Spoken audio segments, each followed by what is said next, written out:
Welcome, everyone. Hello, hello, hello. I am really excited to see you. And when I bring on today's guest, we are going to be talking today about contact with non humans, the whys and the wherefores about it. So, guys, I am Joan of Angels. I am one of the co producers, by the way, of Portal to Ascension, and I help Neil produced several events, and we'll talk about a few of them in a minute. And I am also here to help you remember who you are and why you're here. That's why I'm called Joan of Angels. And I help you access your special gifts and your superpowers, the tools that you were given when you came here. So you can check that out at joanofangels.com. And if you're new to the channels, by the way, please like, subscribe, and share both Portal to Ascension and Joan of Angels. We appreciate that. All right, so I want to talk to you a little bit about the upcoming shows that are happening. And Tina, if you could show that, we'd appreciate it. So upcoming in April, first of all, you can see the first one is the Pyramid Conference coming up. First weekend of spring and going down. We can continue down to, gosh, it's a little tiny when you look at it this way. The science and, gosh, it is. There it is. Okay, good. Psychology, science, and evidence behind near-death experiences. I thought that's what it was. A very fascinating event. Neil has many experts on that. Then we're going to do a deep dive into the Pleiadians, the ancient present, okay, past and future connections that they've had with Earth. So that's moving into Sunday, April 10th. So be sure to register for that. And then, really exciting, we have Marina Surind. She's going to be talking about making contact with extraterrestrials workshop. So if you have wanted to make contact, register for that one. And then we have a really good conference coming up. They're all good, but this is a 3-day free online conference, Friday, Saturday, Sunday. Some of your favorite speakers are going to be on that. So register for that. It is free or by donation. And then on Monday, after that, you might as well click on register now, Tina, for that, how to use the intuitive gifts you were born with.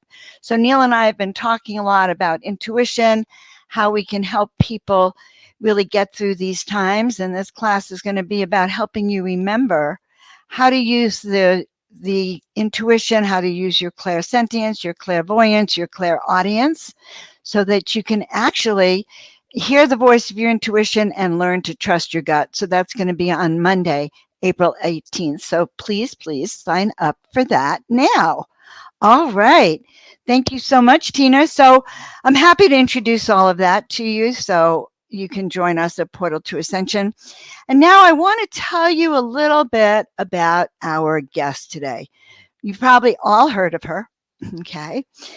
Kathleen Marden. We're going to be discussing all things extraterrestrial.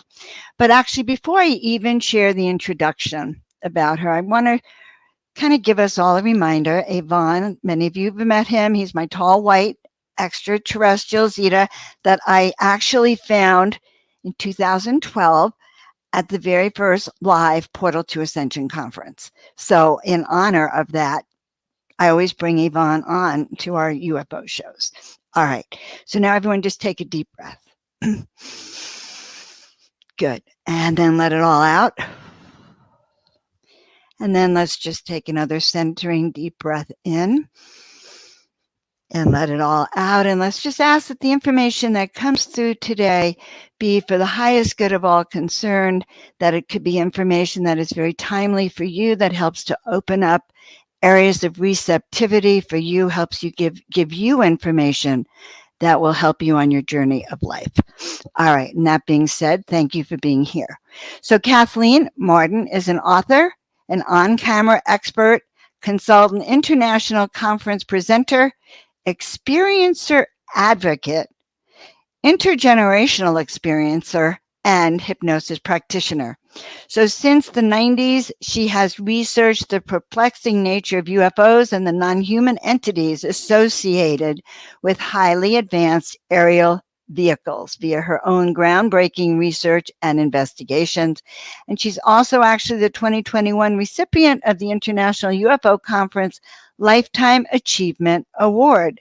So, for 30 years, she has engaged in scientifically focused research on ET experiencers, the history of government involvement in major UFO studies, and US government's obfuscation of the facts. In other words, calling everyone conspiracy theorists, not diving into it.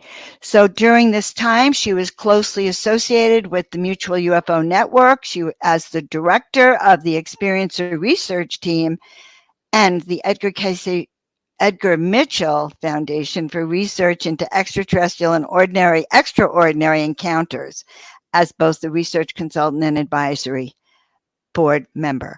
And the last thing I'm really going to tell you about it is her interest in UFOs and contact began in 1961 when her aunt and uncle, the renowned Betty and Barney Hill, had a close encounter and subsequent abduction in New Hampshire's White Mountains. And so since then, she has conducted extensive multi-year investigation into their experiences, and her several books and the 60th anniversary edition of Captured are available for purchase. So we'll look at her website in a bit. Kathleen, it is just such an honor to have you here. Thank you. It's an honor to be with you too, Joan.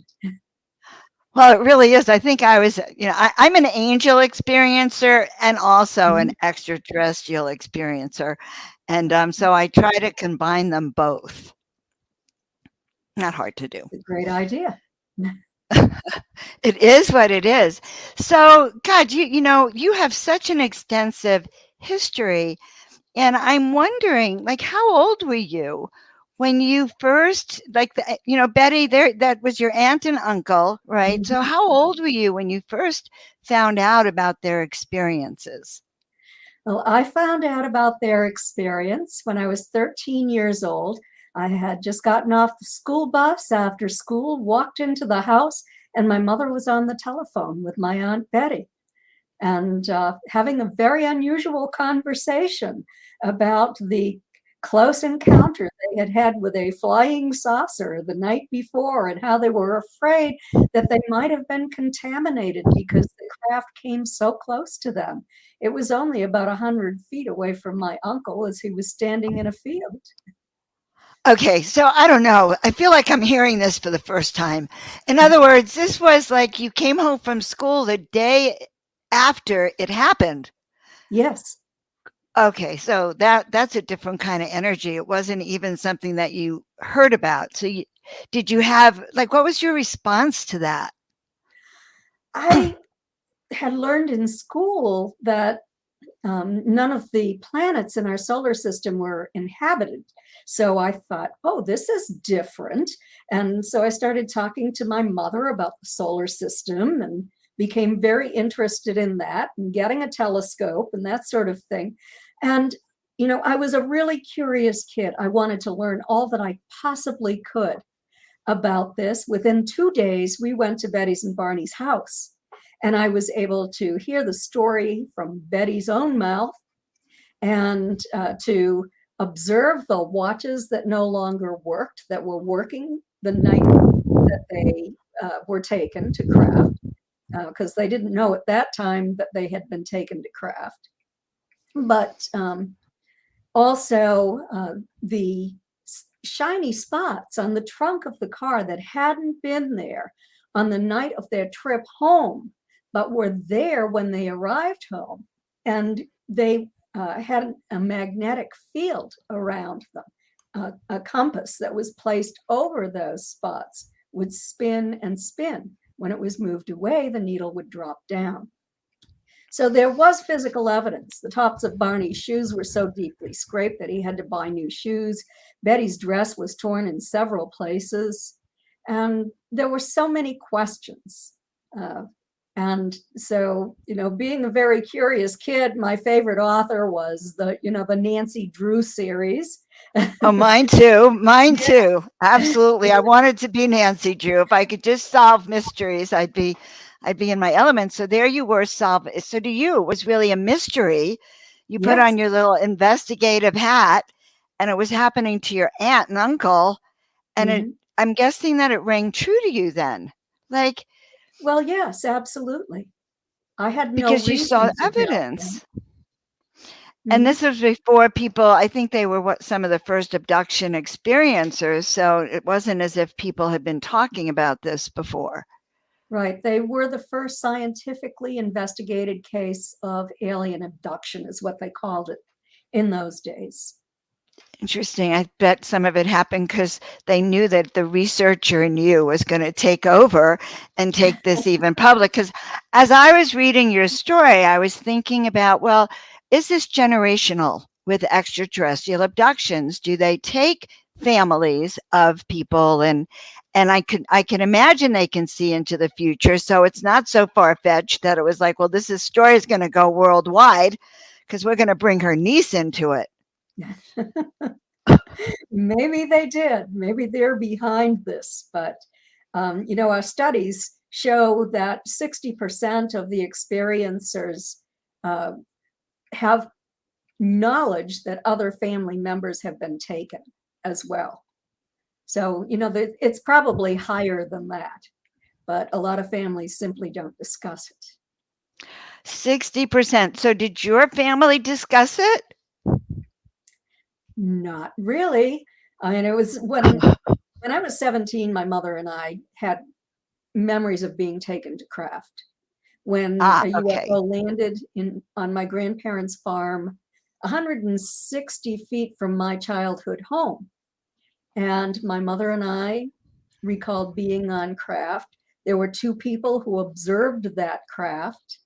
And so my mother and I discussed it later, but not immediately after it happened, because the way my 17-year-old mind put this all together was that, well, I must have needed surgery. So my mother must have had a surgical team go into my bedroom in the middle of the night and so set up a table, and I was on the table undergoing surgery in the middle of the night so I wouldn't be frightened. She wouldn't take me to the hospital for it. I mean, it was completely naive and crazy. I mean, it's even crazier than the idea that I was actually taken to craft and that was the cover memory. I always saw those entities around me, but I couldn't see their faces for a long time. And then finally, in a huge abreaction, emotional release, I remembered what they looked like. And they Well, were the so same how old are you? How old are you at this period of time? in that period of time. Mhm. I was 17. Okay. Mhm. So your memories don't go back before Betty and Barney's Only experience. under hypnosis. Under Okay, so hypnosis, I was 3, and I remembered very clearly what I was doing, the ET standing in the doorway on this little round room in the craft, and a girl who was older than me, probably by 3 or 4 years, maybe long, yeah, maybe more, 5 years. And she looked exactly like me, only older. And so that is a curious memory as well. especially for a 3-year-old to have these memories. So your family was kind of a contact, well, an abductee family at that point. Why do you think that they kind of took your family? Well, what they told me was that initially they uh, picked up a lot of kids on the back lands of farms and adults too, in various areas when they were camping or hunting or fishing or whatever. And then they were able to select the family groups who had the characteristics that they wanted. And they told me when I was on the table, when they took me, that they had to take tissue samples because they were concerned about environmental toxins. And so they wanted to check the level of toxicity in my body. Now, it wasn't until later that I was able to comprehend what that meant. I grew up uh, probably a half mile downhill from what ended up being a Superfund site. And I was 20 miles away from a nuclear base. Okay, so what they were protecting you. They were Yeah, looking to heal you they were. and They were protect you protecting from and that. healing Mhm. me. Hmm. And so your 17-year-old self kind of picked that up even though you didn't exactly understand why. Right. That's the information they gave me. Hmm. And I And did always they wondered why. What was I eating something that was toxic or what? I didn't know that barrel factory would become a Superfund site, that it was polluting the lake and the stream and the wells. right. But nevertheless, they chose to come and get you and help heal you. Yes. And did they ever give you an indication of why they might choose you to do this? Or did you have any feeling like maybe you were compelled to, because obviously you've been compelled in some way, shape, or form to Yeah. bring this out. But I'm thinking, did you have a sense of why you were being compelled or what they might want humanity to know through you or things like that?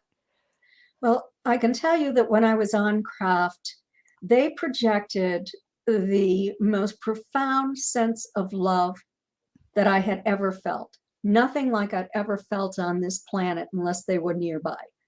And they told me that I was family as well, that they loved me, and that I had a job to do, and that job was to be a communicator between them and humanity.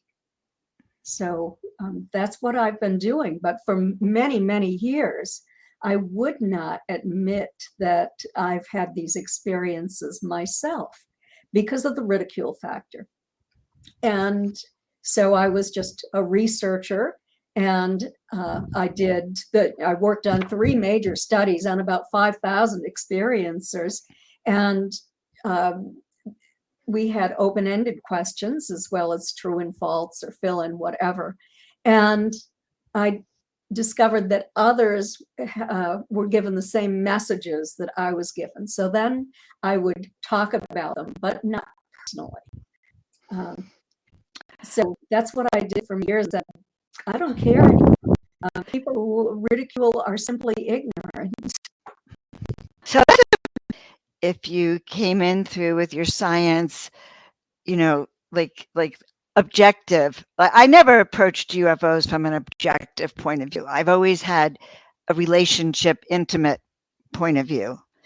But I can imagine coming from that other point of view might have been a little more difficult. Well, from the scientific objective, uh, it well, you have to be very, very careful. You have in your work, and I think that that was extraordinarily important to look at all the scientific, the work that not only I but the people that I've worked with have done is extraordinary. It gives a tremendous amount of evidence that we didn't have previously. It's not anecdotal evidence, it is uh, scientific evidence. And so that's really important. We had PhD scientists, social scientists working on these studies. But now I just feel like I've reached the age where I can sit back and relax and enjoy what I'm doing, to take some of that pressure off myself and just live the life that I want to live. Very, very interesting, and which you're, of course, being guided to do. But, Yeah. I know that there's been a dichotomy between the science, the researchers, the very specific, detailed, that you can prove. And Mhm. then there's the experiencers and the channelers who've had, like with Betty or now even yourself, it's almost sometimes felt like to me like they were speaking 2 different languages. Yes, in fact, I have to tell you, I was a nuts and bolts researcher from the time I started my own investigations in about 1990 until about 2011. And then in 2011, when we did our first study on experiencers, I realized that the nuts and bolts science acceptance of what all of this was dishonest, because it wouldn't accept the interdimensional part of it. The light orbs that are present in over 60% of experiencers' homes, those conscious orbs that sometimes pop into non-humans, they're just sort of at the membrane between dimensions. They say that Mm-hmm. they see us as orbs too, until we're in the same dimension. So, that was something that I knew, and I was not going to ignore any longer. The feeling that something unseen is walking on the bed. Over 75% said that they had memories of this, and conscious recall of this happening in their homes. And I was not going to ignore it and say they are just imagining it. And Right. that's when my work really took off, when I moved beyond the nuts and bolts. Do you so I read now you do regressions for people, right? Also. Yes. So then you've also then had stories from many of your clients, I'm guessing, who've had these experiences as well. Yes. Yes. From clients. I studied under Dolores Cannon. So I did a Mhm. quantum healing hypnosis technique. And I was also studied and was certified years before that uh, as a hypnotherapist when I lived in New Hampshire. So then as you were doing that kind of work, then you're coming to terms with your science investigation research, right? And now you're telling the truth about what you've seen. Being an experiencer versus a scientific investigator. So I'm a chiropractor. I should be upfront. I'm a chiropractor. Oh, And so uh-huh. my whole life's training, but I really had to deal with the medical doctor opinion about chiropractic. And so I Mhm, just went specifically very much with what you call people's experiences. mhm, Okay? So rather than defending the science of chiropractic against the science of western medicine, I defended the experiences that people had of getting better, because mhm, honestly, you can't take that away by your science. So I've been an experiencer inside and out, I suppose, is my point. mhm. So, Yeah. so now that we know you've been an experiencer, and I really think it's exciting to see some of what you were saying. You and I, before we got on, we were talking about ways then that the experiences can be proven through research, and you were sharing with me a little bit about how the investigation into the Council of Eight that you were part of. Maybe you could share a little bit about that investigation with us. Yes. Well, in 2016, I was introduced to a man named Kevin Briggs, and he had been having experiences with ETs since he was a boy in England. He grew up, he became a police officer, and he got married to a woman who was a professor at a university. And then they moved to the United States more than 20 years ago.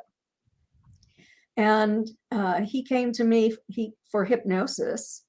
And so during this hypnosis session, he had been a paper boy back in England.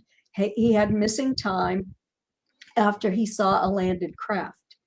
And so he remembered being taken to craft, and he met the Council of Eight on the craft. So the Council of Eight is eight beings. Seven of them are fifth and sixth dimensional entities. There are two tall human types, one blue avian, one tall white, a mantis type, about a 5 foot tall gray, and another gray who is taller than that. And then there is a ninth dimensional who oversees the council. That's called the Council of Eight because he's one of the members. but he hasn't had a physical body for thousands of years, he says. So this was interesting. I had always kind of scoffed at channeling over the years. People had come to me with their channeled messages, and there wasn't any consistency except for in one, and that was with Paul Hamden from Australia, who had sent ETs to heal me in 2012. So And did Kevin, they? yes, Did I they did. heal you? Okay, well, Yes, I'll ask you about that in a minute you then. can ask about that. Yes. Okay. So Kevin invited uh, a team of researchers and investigators to go to his house once a month. We met for a period of 2 years, and we got to meet the council of 8 members, and we took our equipment to measure their heat energy, other things, equipment we took. And I recorded and transcribed all of the meetings. So we were able to, when the 5th and 6th dimensionals came into the room, we had a laser thermometer, and we were able to measure about a 5-degree temperature increase where they were standing.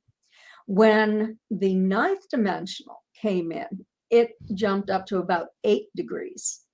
So that was an incredible increase. And Kevin was soaking wet when the session ended. His clothing was wet. There was perspiration dripping off his face. And he was very tired at the beginning of this. He'd never channeled before. So this was a first for him too. But the Council of Eights had come to him over the years, giving him telepathic messages, and they wanted him to meet with us. So we met, and we were able to ask questions. We each were able to bring a couple of questions to the meetings and ask them and receive very specific answers from the Council of Eight. Aside from that, what they wanted to do is to prove their existence to us. So they selected each of us, and they told us when they would show their craft and communicate with us individually. And they did that. And the first time Zark came to me, and they have names. Zark is a 5-foot tall gray scientist.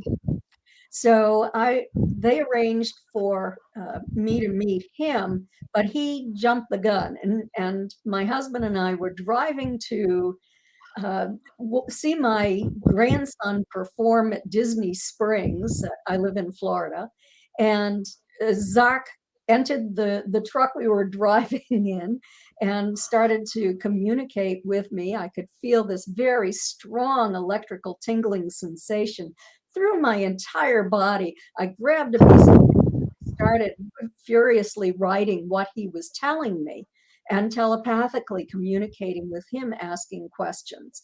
And it's a good thing I did, because when he left, I had absolutely no memory of what was said. I think So the your best. husband didn't see him, right? No. Okay, but you heard him and you actually started writing it. Was this your first channeled experience? Like that you channeled? Yes. Wow. Yes, it was. And It's not the so, first telepathic communication that I'd had with ETs, but it's the first one I think that I had off craft. And the first, you might say, channeling, I called it telepathic communication.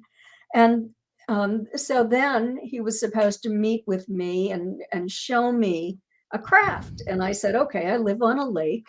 I want you to come at 5 o'clock in the morning, my time, and show me a craft up close over the lake. So the day came, oh my and I'm God. out sitting on my deck looking out at the lake, and I suddenly feel this very strong tingling sensation all over again. I know he's there. And I see about a 35 to 40-foot circle of turbulence on the lake. And I was thinking to myself, is there a craft under the water that's going to rise up? No, it didn't. So is this an invisible craft over the water creating the turbulence?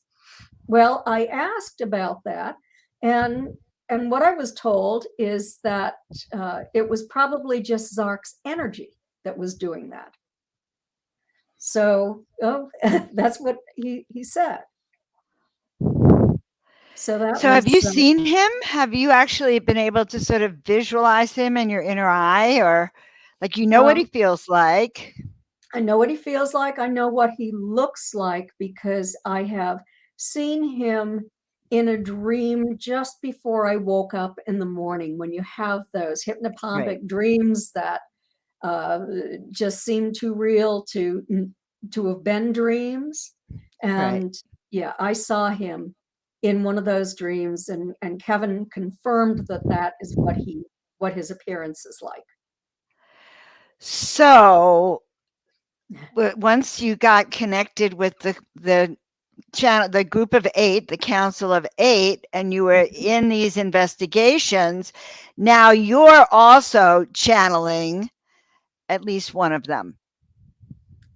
Yes, I could. I Say was that. supposed to channel at one of these meetings, but I was there were new people that had come into the group, and I was just too nervous. I knew that two of them were skeptics, and so I couldn't channel. So Kevin ended up doing it. But that later that day, I had two women who were staying at my house because they came from a distance away, Mhm. and I channeled in front of them that night. You know, that's interesting. I channel, and I know that there's times I'm too embarrassed. If I'm with certain people, I can't. I just can't. Or if I think they're better. So I've had that issue also. So now the investigator channeler that you are. I'm finding this so fascinating. I am enjoying this amazing. Okay, so let's see what we have here. You see with the third eye, she saw the blue beings. They were in the etheric, but I saw them like a dim light compared to the light we see in 3D. So this is an interesting experience. Have you seen them since then? Do you now continue, Kathleen, to kind of have these dreams or experience them? Well, I meditate, and Hmm. I had difficulty until I was able to move over into my right brain. When I was at that Hmm. left brain scientist, nothing was working for me. But as I moved to the right brain through group guided meditation, I developed that ability. And now I can see and communicate with entities if my meditation is successful. And sometimes someone just comes into my office or wherever I am. I feel that very strong tingling sensation through my entire body and might communicate with me telepathically. But it doesn't happen that often. But I always, it seems, have something going on with my crown chakra where I feel tingling sensations in the crown chakra quite often, especially when the information that's being given is accurate or they agree with it. So I have to say something. I never expected this conversation to go in this direction, and I am totally loving what I'm hearing. Everyone needs to go out and get this book of yours because I know you reveal this in your book. You do Yes. talk about it, and you talk about the Council of Eight.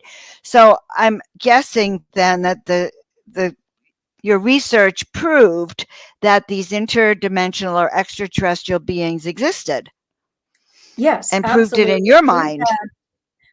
yes, we had scientific evidence in terms of their presence, of what we observed when they were going to show us craft or communicate with us, and also with the temperature increase in the section of the room where they were. And also, they showed me orbs. When we'd ask for something, they would show us. So we were very happy about that. And they told us that they would not show themselves in the physical until we had actually raised our vibration high enough. And they said, when it's raised high enough, you'll be able to see us. And so I'm still waiting for that. I haven't seen them yet, except for one ninth dimensional who looked like a translucent angel. So I totally understand, because my experience with the angelic realms is that they have said that as we raise, for us to see them, we need to raise our vibration so we can match up to them, and that even though they can come down to us if we see them. But I want you to know that I have actually seen an ET with my physical eye, but Mm-hmm. I was in, a plant medicine state. And so I have also heard from other people in that state that they have seen, and I was very surprised. It was a Mm-hmm. tall white in my backyard. I guess it was family of my friend Avon. And Mm-hmm. it was two ETs. One of them, I couldn't tell what they were. The other looked like a boxy white cereal package. Like, Mm-hmm. if you know what I mean, the head was sort of square, rectangular box. And I asked, well, how did you get here? And the communication I got was by a saucer taxi from 29. They lived under near 29 Palms. There's a big base up there, military base, and they said there was an Mm-hmm. underground base. They lived back there, and they took like some kind of saucer ship taxi. Yeah. So anyway, I thought that was really interesting. So we have some interesting questions. The one before this was, have you been on the ship? And actually, we'd love for you to describe the ship. And then the second question is, well, how did you cope with it? Did you feel fear? And this person is actually feeling terror sometimes. So if we can address that one too, this is exciting. Yeah. We're all excited to hear what you have to say. I used to feel terror. I walked with trepidation at night.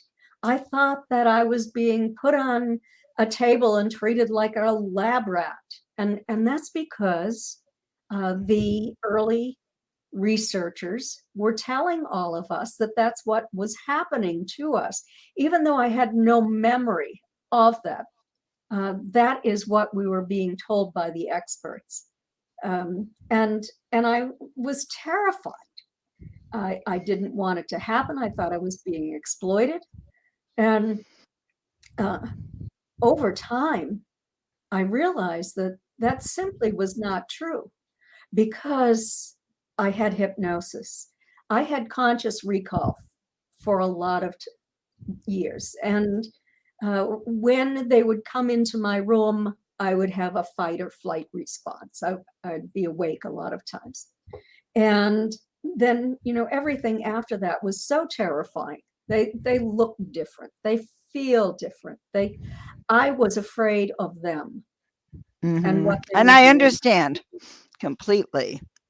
But after years of doing my own research and investigation of all of this and having hypnosis where I was not led to feeling this love that was coming from them, this concern about our planet, about nuclear weapons, about me and any toxins that might have been absorbed into my own body.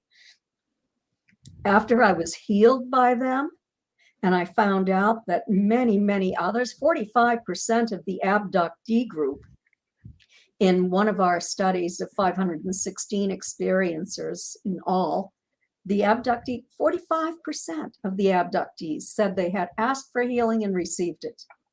You know, that they're not being exploited. In Free's study, the Edgar Mitchell Free Foundation study on close to 5,000 experiencers now, and I worked on the early parts of that, we discovered that 83% would not end their experiences today if they were given that choice. On That's MUFON a lot. study that I just mentioned, it was 71% of the experiencers overall who wouldn't end it. And on the abductee group, it was 74% who would not end it.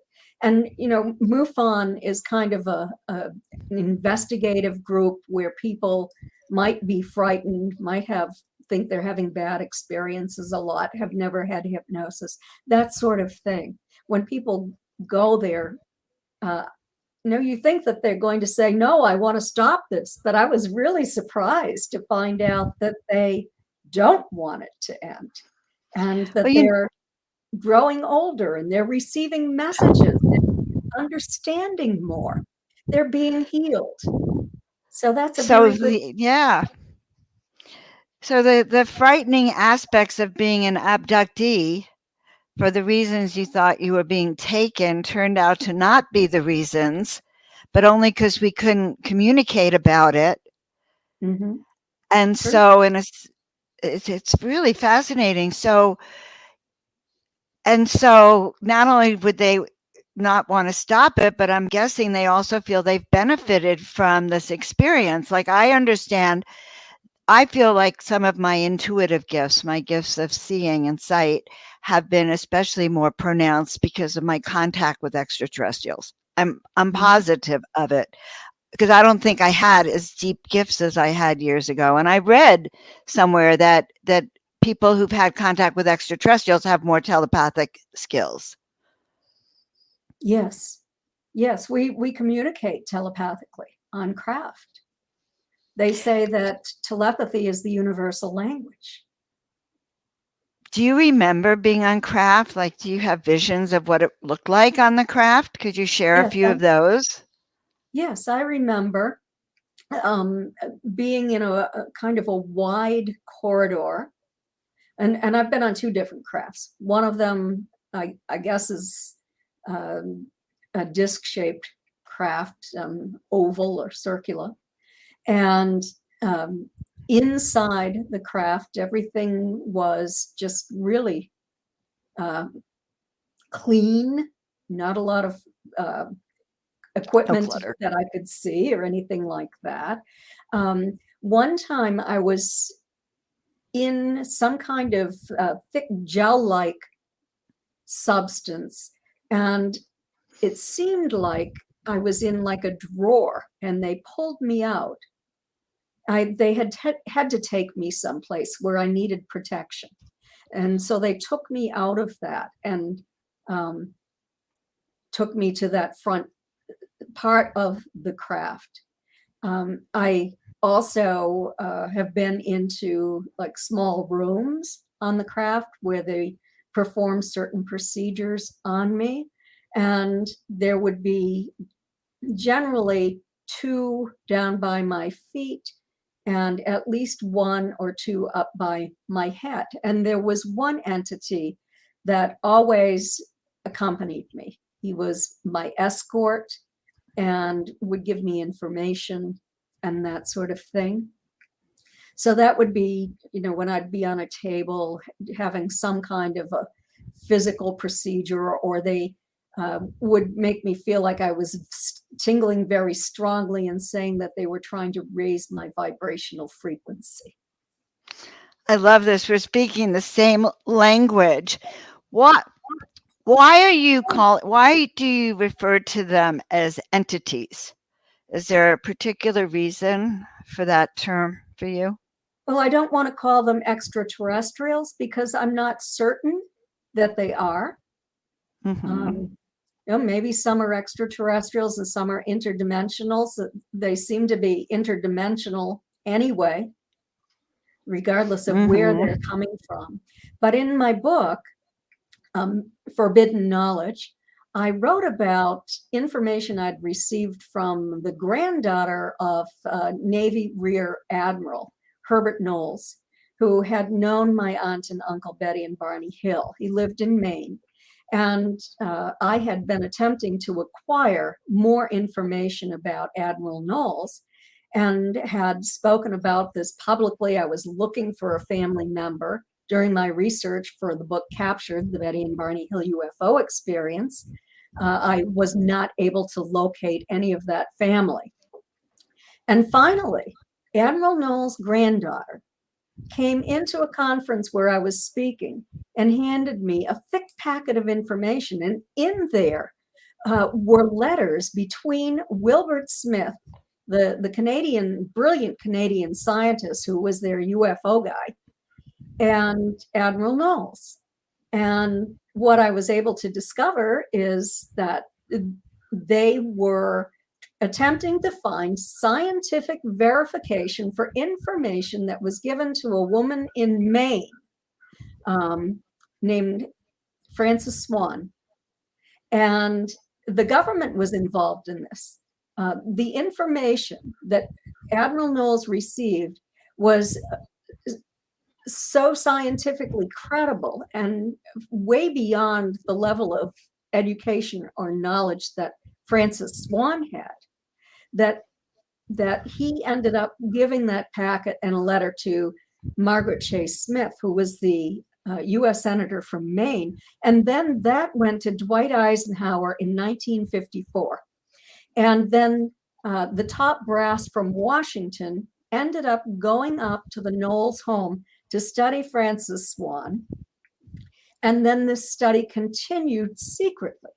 So that information wasn't anywhere until it was handed to me by Admiral Knowles' granddaughter. And she told me that his phone was tapped. The family all knew that and gave me permission, actually asked me to talk about this. And I kept it secret for years because it was taboo. But as I've moved on in my knowledge, I decided to release it.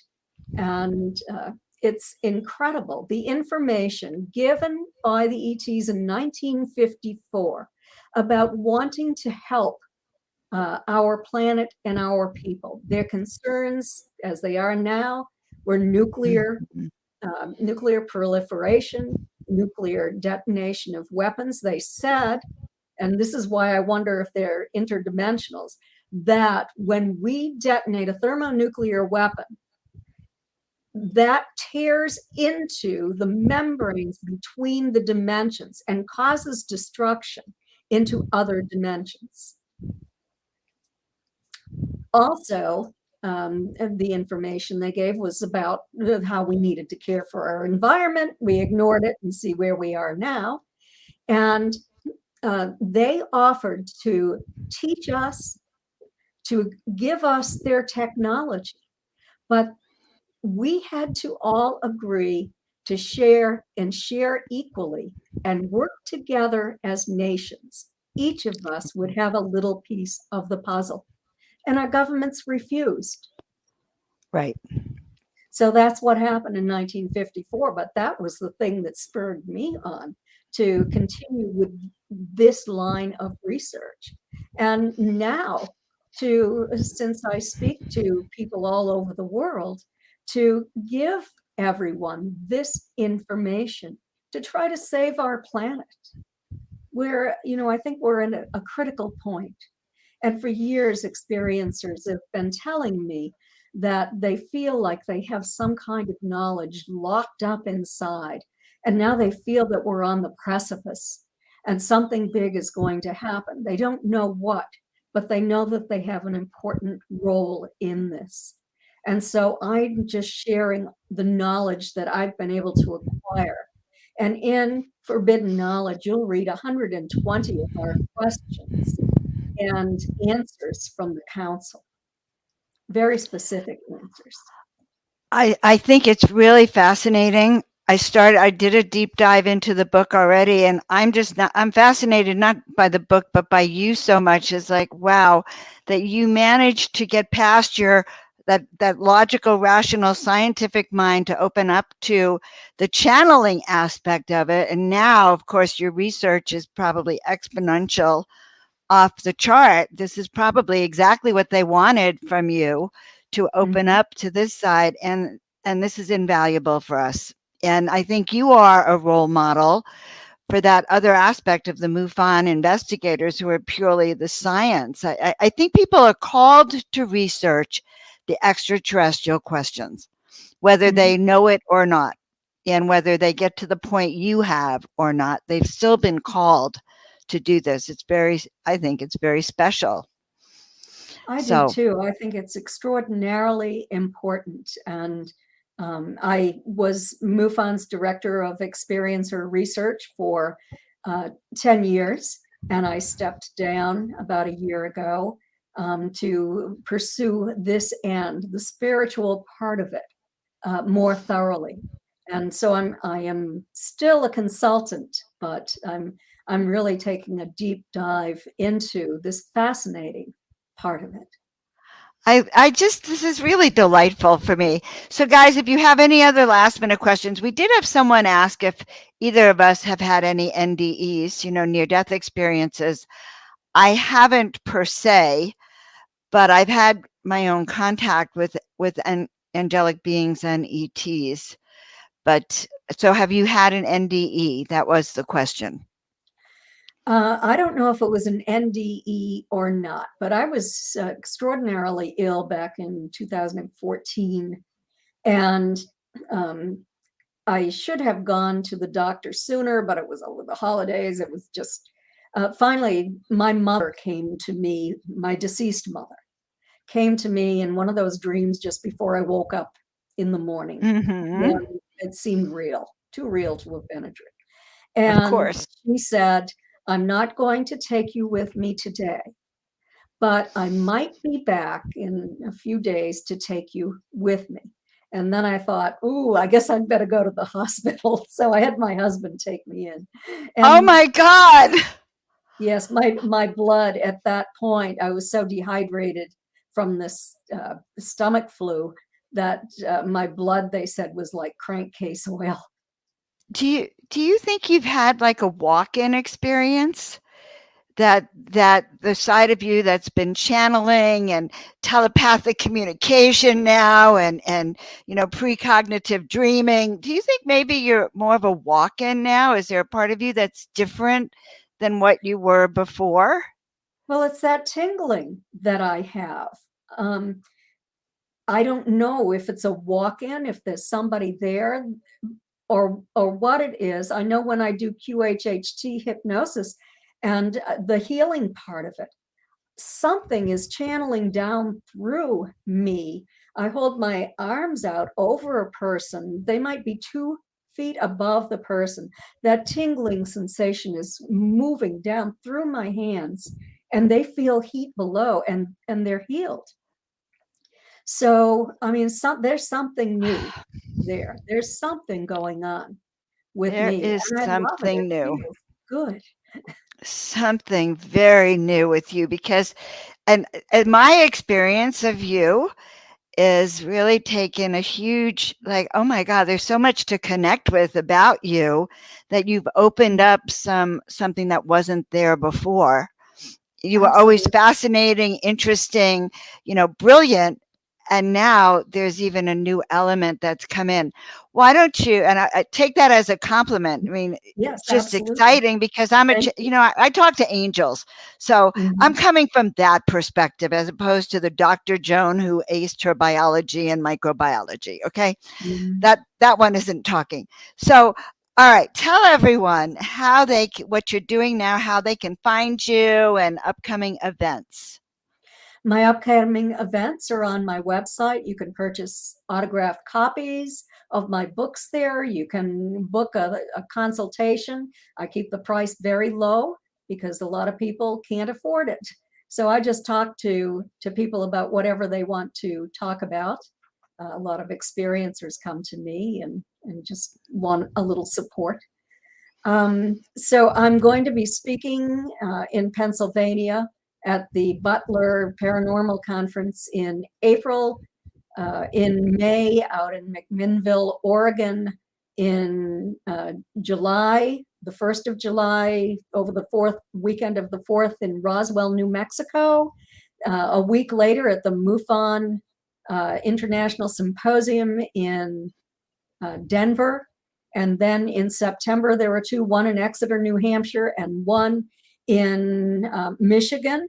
And the clickable links to find out more information about all of those are on my website, along with some free articles that you can read as well. So it's all there, kathleen-martin.com. You can see it right there on the screen. And so that's that's my story. Wow.